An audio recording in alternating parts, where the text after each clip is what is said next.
If you are a business owner or a manager, you understand the value of making good decisions. Good decisions can take your organizations to great heights, can lead your teams in the right direction to success. But bad decisions can have a devastating effect on your organization as well as on you and your team. So how can you as a leader make good decisions? What are some factors that go into decision making? What should you keep in mind when you're faced with very crucial decisions? We're going to talk about that. This video is the first of the series. There are a few more videos about decision making frameworks, personal decision making preferences. Also, once you make a decision, how to ensure that you get everybody on board, handle resistance, get everybody to have the buy-in. Now, first of all, let's talk about quickly what a decision is. Now, what is a decision? If you have to look at a simple way to define that, a decision is a mental process or a cognitive action in which an individual or a group of individuals choose a particular course of action from several available alternatives. Now, the key points that you need to take away from here are, it is a mental process. It is something that happens in your mind or in the mind of the person who has to make a decision. Second is that it can also be a group process. Again, it happens in the minds of the people involved. And the third one is that a decision opportunity comes only when there are alternatives. When there are no alternatives, there's no decision to be made. For example, I get up in the morning and I'm hungry and I want to eat something. And if I find that there is only toast, there is no decision to be made. I just have to eat toast, or if I'm allergic to toast, just don't eat it and go hungry. But suppose I am faced with the decision of choosing between toast, spaghetti, pizza, and sandwich. Now, there needs to be some kind of method that I follow to arrive at a choice. And this is impacted by various factors. For example, yesterday I slept hungry. I might be very hungry today. I might go for spaghetti instead of a toast. Or I'm in a hurry today. I'll just pick up the toast and go. Or I'm not going to eat the rest of the day. I might eat all of them. So what particular course of action would you take? That depends upon the specific scenario and also the multiple factors that are affecting you and that scenario. Typically, most leaders face these challenges in decision making.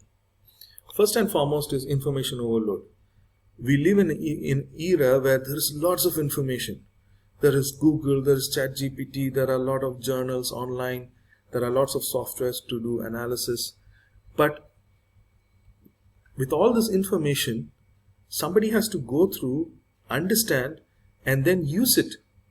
And you as a person might not have the necessary time or effort or even capacity to do that. So that is one major challenge that leaders face. Second is time constraint. We all know that usually decisions come with deadlines, and there's a pressure to make decisions quickly. So would you be able to analyze and go through each of the aspects of the decision making process well? Hardly. You just have to quickly make a decision. Uncertainty is another aspect. When there is a lot of uncertainty in terms of it's a new situation, a new problem, you don't know what the solution would be, and you're going to have to make a decision.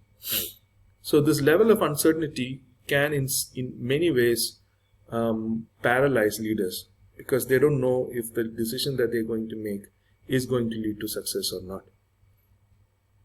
Complexity. With some decisions, there are a lot of complexities. There are social dynamics that are involved, technological aspects that are involved, political aspects that you need to consider. And that makes it complex. When there are too many things that are affecting that decision, it becomes a complex decision. Now, there is also cognitive biases. Leaders have, just like all human beings, we have these biases that affect our judgment. For example, sometimes we are so oriented towards one decision, even though we are going through the decision making process, we might not be able to keep that objectivity.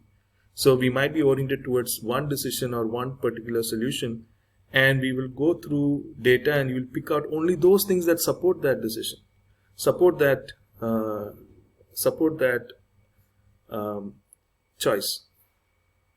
Overconfidence, when you are very confident and you have experience in something, you think this is just like any other decision I have done. So you are confident and maybe overconfident, and then do not do the due diligence. Anchoring is where you have an ideal that you're working towards, and that is always a reference point. So when these reference points, which may be relevant or may not be relevant, starts impacting your decision making, that is known as anchoring. There are many other aspects of cognitive biases as well that affect our decision making, and this will be handled in a separate video. Group dynamics. So when you make decisions in a group, there could be conflict, people might not agree, there might be resistance, people might not cooperate. On top of that, there is this aspect of groupthink. So groupthink is when everybody thinks alike and they do not allow any diverse opinions among the team members. Emotional influence is also a big factor. When you are under stress, the quality of decisions that you make are not conducive to success usually. When you are not under stress, then you are able to see things better. Emotions are not clouding your judgment, and possibly your decisions would be better as well. The last one is fear of failure. Sometimes the fear of failure paralyzes leaders, and what happens is that this fear